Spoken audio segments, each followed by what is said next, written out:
Daniel Marsh built a house for a woman he had never seen, and every man in Willow Creek thought he had lost his mind. The autumn wind moved over the Kansas grassland in long golden waves, bending the tall grass until it looked like the whole earth was breathing. Daniel stood on his 320 acres with a hammer in his hand, sawdust on his shirt, and a dream sitting heavy in his chest. The house was not finished yet. The roof was still open to the sky. The walls smelled of fresh-cut wood. But on the front porch, where no porch roof had been raised, two hand-built chairs already waited side by side.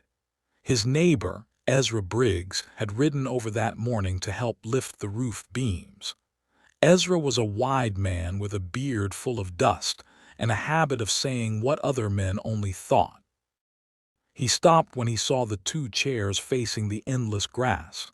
"Daniel," Ezra said, staring at them, "you do not have a wife."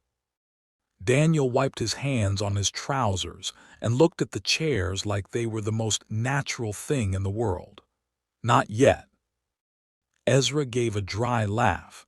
"You built the second chair before you found the woman." Daniel did not smile.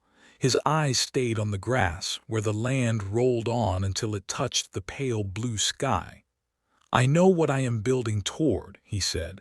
"The rest will come." That was Daniel Marsh. He was not a loud man. He did not waste words, money, or promises. At 31, he had already learned that the West could break a careless man in one season. He had worked 2 hard years on that land, sleeping first in a dugout, then in a rough shed, saving every board, every nail, every penny. He had planted wheat, fenced pasture, dug a well, and laid stone for a proper hearth with his own hands. But he did not want a house that felt empty. He had seen that kind of life before. His father had built a farm in Missouri and filled it with tools, fields, animals, and silence. Daniel remembered evenings where the house stood warm but lonely, where no one laughed, no one read aloud, and no one sat beside his father when the sun went down. Daniel had promised himself that if he ever built a home, it would not be just walls and a roof. It would be full. By the end of October 1879, the house stood finished. 4 rooms, a stone fireplace, 2 south windows to catch winter light, a long front porch made for quiet evenings, and still the 2 chairs waited there facing the prairie like they were expecting someone. In November, Daniel rode into town and placed an advertisement in the Kansas City Journal. He wrote it slowly in careful words while the print man watched him with tired eyes. Daniel listed what he had: land, a good house, fair health, no drinking, no gambling, no debts. He wrote that he wanted a wife who could bear frontier life and believed in honest work. Then his pencil stopped. For a long moment, he stared at the paper. The practical words were true, but they did not say what mattered. They did not say why he had built the porch first in his mind. They did not say why the second chair had felt more important than the chimney. At last, he added one final line. "The house has a porch with 2 chairs and a view of the grass that goes on until it meets the sky, and I would very much like someone to sit in the second chair." When the advertisement appeared, Daniel expected a few answers. He received 43. Some letters were sweet. Some were careful. Some spoke more of land than love. Some asked about money before asking about him. Daniel read every one, but none held his attention for long until he opened a letter from a woman named Catherine Howell. She lived in Philadelphia. She was 26. Her father owned a printing shop, and she worked there as a compositor, setting type with ink-stained fingers and sharp eyes. She did not pretend to be soft in the way many women were taught to pretend. She wrote plainly. She said she could keep accounts, organize work, read late into the night, and speak the truth even when silence would be easier. She did not describe her face. Daniel noticed that first. Most women had written about fair hair, small hands, blue eyes, or good manners. Catherine wrote about her mind. She wrote about wanting to go west because the city made every person wear a shape chosen by someone else. She wanted a place where a person could stand in open air and be exactly what they were. Daniel read that line twice. Then he read the whole letter again. Outside, the wind pressed softly against the house. The second chair sat empty beyond the window, catching cold sunlight. Daniel held Catherine's letter in both hands and felt something quiet wake inside him, not wild, not foolish, but steady. He wrote back that same day. He told her about the wheat he was trying to grow, a strong red wheat brought by settlers from far away. He told her about the well, the cattle dog named Copernicus, and the way Kansas sunsets made a man feel small and grateful at once. Then he told her the truth about the chairs. "I built them before the house was done," he wrote. "It may seem strange, but to me the chair was the point. The house is only what holds the life around it." In Philadelphia, Catherine Howell read his letter after the printing press had gone quiet for the night. The shop smelled of ink, oil, and paper. Her father had already gone home. The gaslight shook softly above her desk as she sat alone with Daniel's words. The chair was the point. She touched that line with one finger.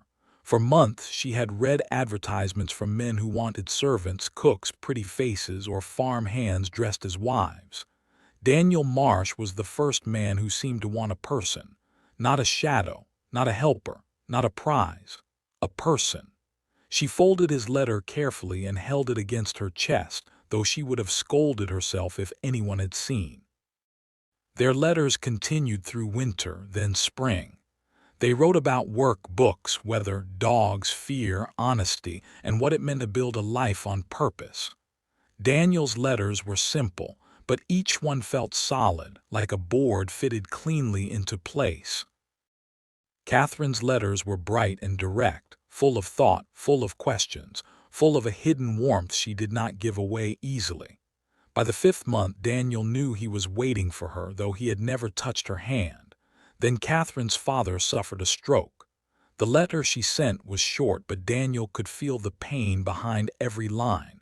Her father could not run the shop alone. She was the only one who knew the press well enough. She could not leave Philadelphia. She did not know when she would be free.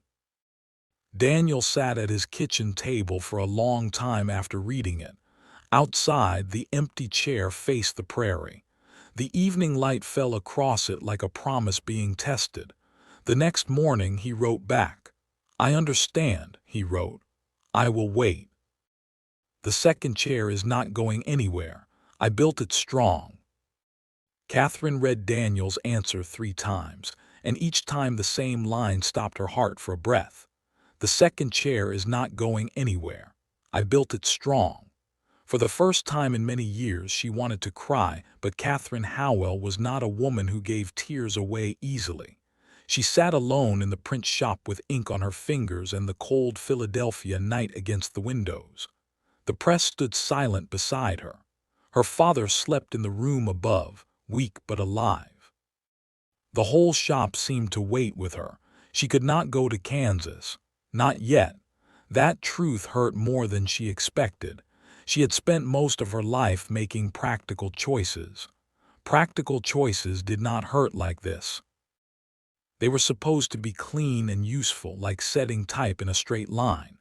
But Daniel had become part of her thoughts, part of her mornings, part of the quiet place inside her where she kept things she did not show the world. She folded his letter and placed it in the drawer beside her work table. Then she went back to work. For 8 more months, Catherine ran the print shop.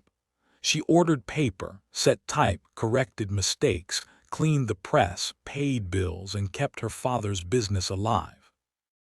Her father's hands slowly grew stronger, but not strong enough for the heavy work. Some days he sat in a chair near the window, watching her move across the shop with tired pride.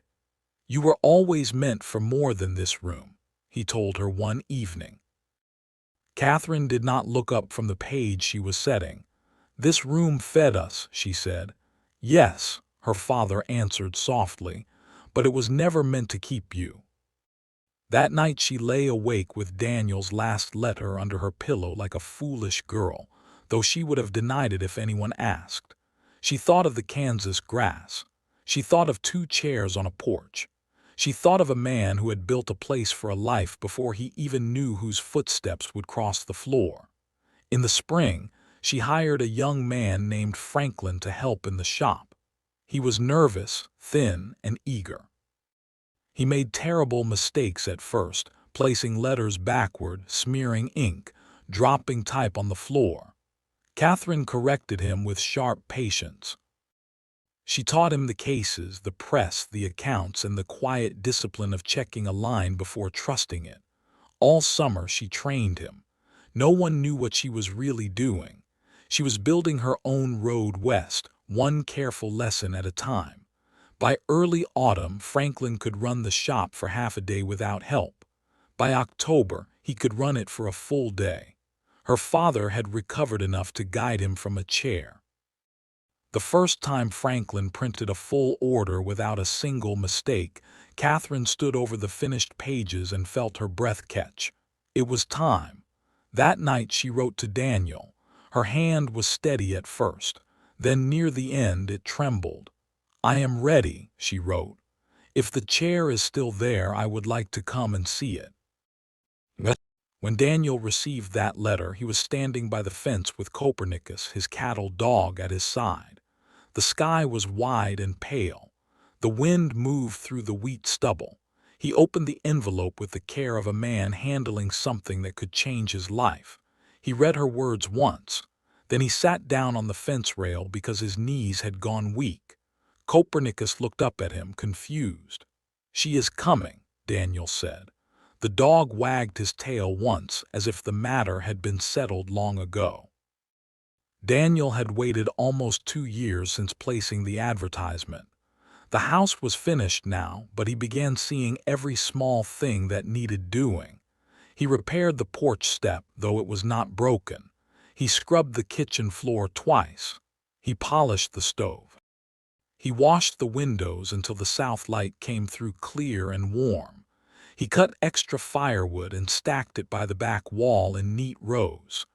Ezra Briggs rode over and found Daniel beating dust from a rug in the yard like he was fighting an enemy.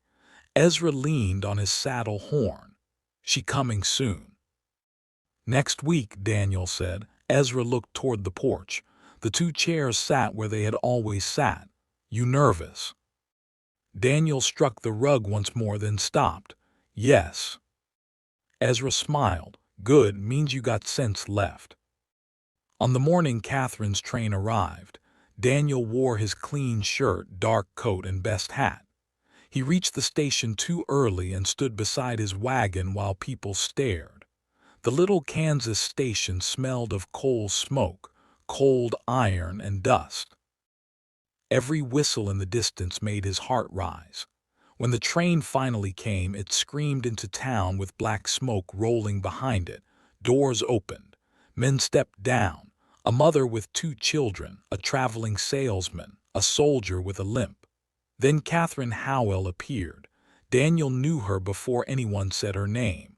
She was not dressed like the women in the letters he had received from others. Her brown traveling dress was plain but well kept. Her gloves were dark from use. A small trunk sat beside her feet. She was not tiny, not fragile, not trying to look helpless. She stood straight in the cold wind, her brown hair pinned under her hat, her eyes sharp and full of fear she was trying to hide. Daniel stepped forward. "Miss Howell." She looked at him, and something in her face changed. It was not a smile, not yet. It was recognition, quiet and deep. "Mr. Marsh," she said. For a moment neither of them moved. After nearly 2 years of letters, the real world felt strange between them. There were no pages now, no ink, no safe distance. Only a man and a woman standing on a wooden platform while the train breathed smoke behind them. Then Catherine looked past him at the wagon. "I understand," she said. "There is a chair." Daniel's mouth softened. "There is." The ride to the ranch was quiet at first. Catherine watched the land with wide eyes. Kansas was nothing like Philadelphia. There were no tight streets, no tall buildings, no press wheels turning behind walls.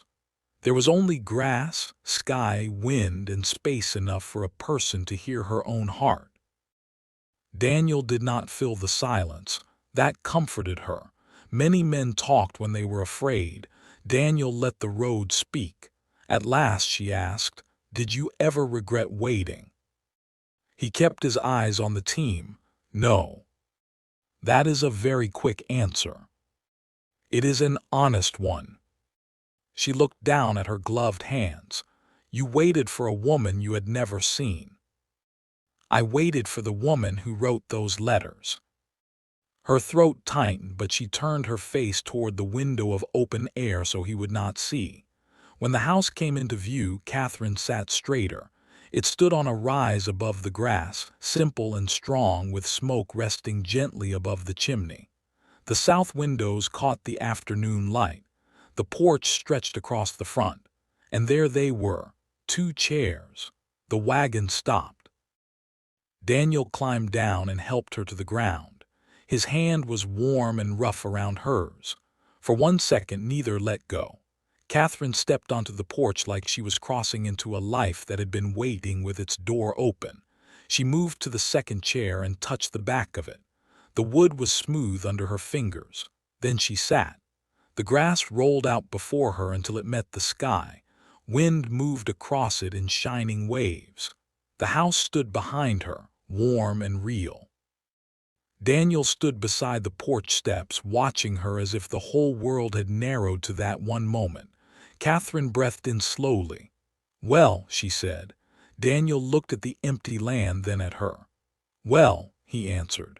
Copernicus came from around the side of the house, ears high, eyes fixed on the stranger. He walked straight to Catherine, sniffed her skirt, studied her face, then placed his head on her knee. Daniel stared. Catherine lowered one hand onto the dog's head. "I take it this is important." Daniel's voice was quiet. "He does not do that." For the first time since arriving, Catherine smiled. That night she stood inside the house that Daniel had built before he sent for her. She saw the stone fireplace, the careful shelves, the clean table, the quilt folded at the foot of the bed in the spare room. Nothing was rich, but everything had been made with care. Every board seemed to say, "I expected you." Her eyes filled then. Daniel saw and looked away, giving her privacy even in emotion. Catherine wiped her cheek quickly. "You built all this before you knew." Daniel turned back to her. "I knew what I hoped." She looked around the room again, then toward the porch where the 2 chairs rested in the last blue light of evening. After a long silence, she whispered, "It feels like home." Daniel's face changed, and for a moment he looked younger, almost wounded by happiness. Outside, the wind moved over the Kansas grass. Inside, 2 people who had built their love with paper, ink, patience, and faith stood in the same room at last. But Catherine had not told him everything. In her trunk, hidden beneath her books, was one final letter from Philadelphia, a letter that could still pull her back if duty called her name again. The letter from Philadelphia lay in Catherine's trunk like a cold hand waiting to close around her heart.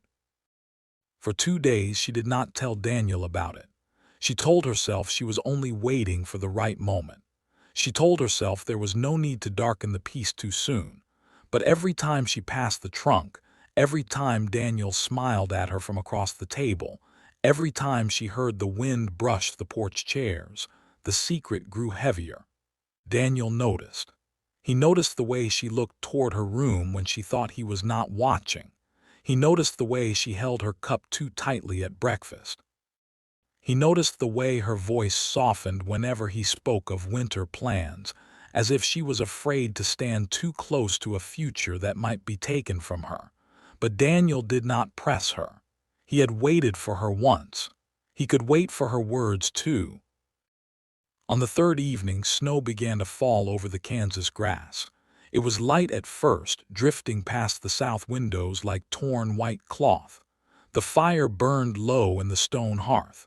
Copernicus slept near the door, his nose tucked under his tail. Catherine sat at the table with her hands folded so tightly her knuckles had turned pale. Daniel set down the wood he had been carrying.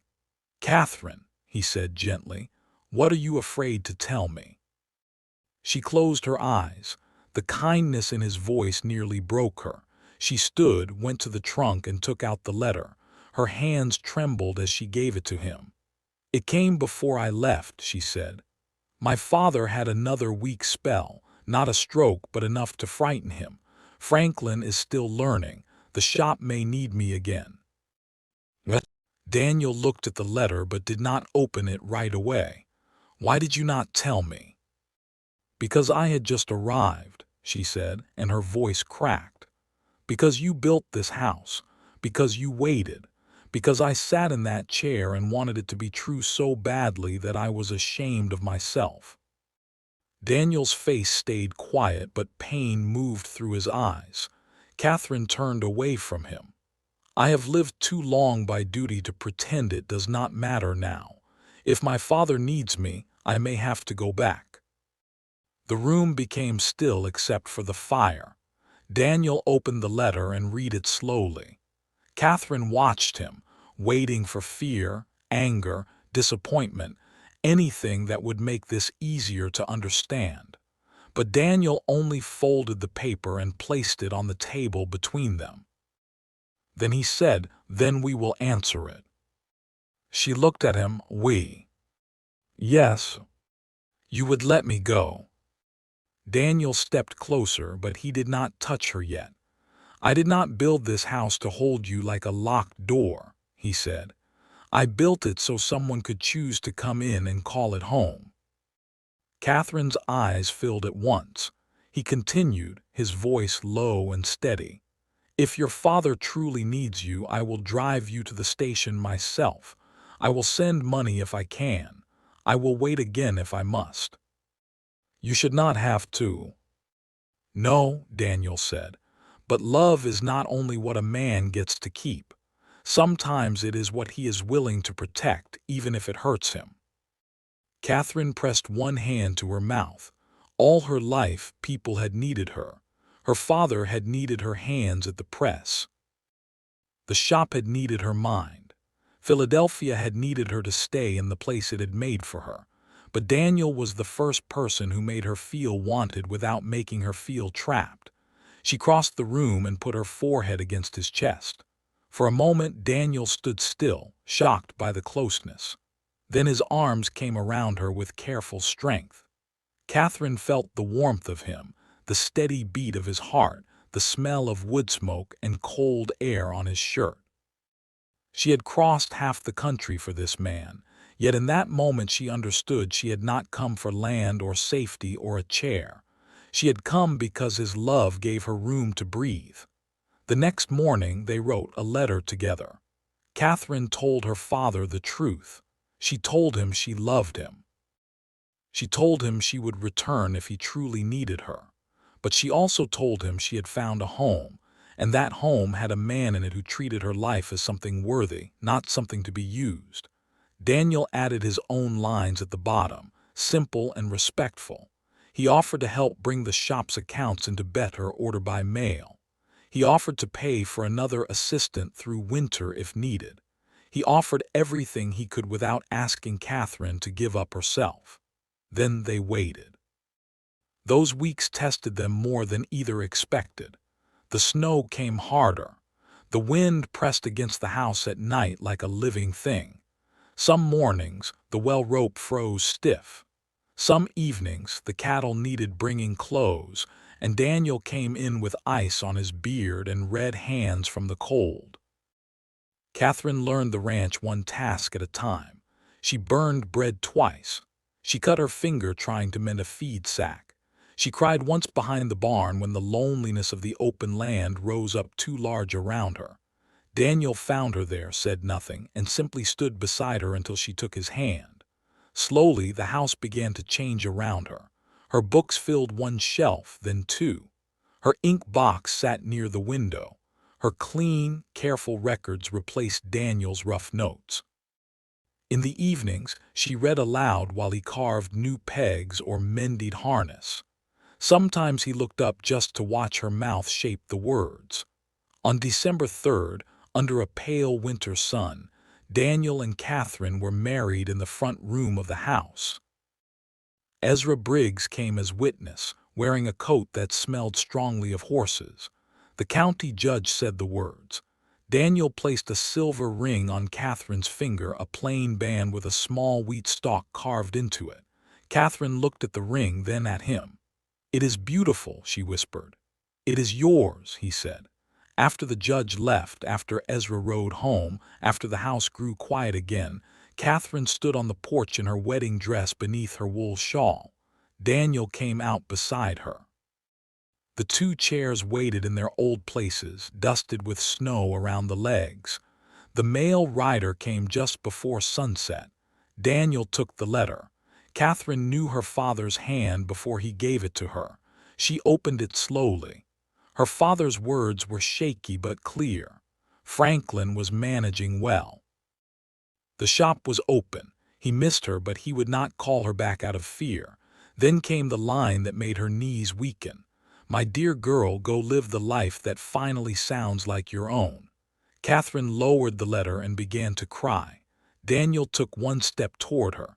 This time she reached for him first. Spring came soft and green across the prairie. The wheat rose strong. Catherine planted a garden near the south wall. Neighbors began visiting, first out of curiosity, then because Catherine started lending books from the front room. By summer, people rode miles to borrow a volume, ask Daniel about wheat, or sit at the table where there was always coffee and plain talk. Years passed, and the house became what Daniel had dreamed before anyone else could see it. Full. It filled with books, children, work, laughter, hard winters, warm bread, tears, music, and long evenings on the porch. Daniel and Catherine had 3 children who grew up believing words mattered and promises were things you built with both hands. Every evening when the day's work was done, Daniel sat in one chair and Catherine sat in the other.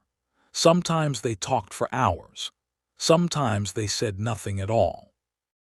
The grass still went on until it met the sky, and the wind still moved across it like time passing over the earth. Many years later, after Daniel's hair had turned white and his hands had grown stiff from work, Catherine found him on the porch at sunset, looking at the second chair instead of the land. "What are you thinking?" she asked. He smiled softly. "I was right about the chairs." Catherine sat beside him and took his hand. "Yes," she said, "you were."